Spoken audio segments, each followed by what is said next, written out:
ये Tata indica Vista क्वाट्रा Z है 2012 model.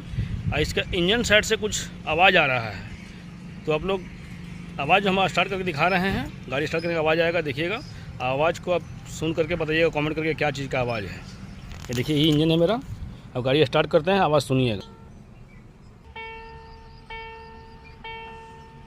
देखिए, यही आवाज़ है, आवाज़ को सुनिए। आप लोग अगर समझ में आ रहा हो तो बताइएगा क्या चीज़ का आवाज़ है, कमेंट करके बताइएगा। देखिए, घर घर का कुछ लग रहा है, कुछ रगड़ रहा ऐसा आवाज़ आ रहा है। देखिए, स्टीयरिंग व्हील खोल के देखते हैं।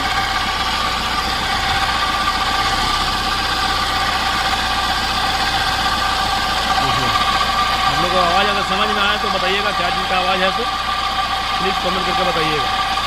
ये प्रॉब्लम 1-2 दिन से ही हुआ है, ज़्यादा दिन से नहीं हुआ है। कमेंट करके जरूर बताइए।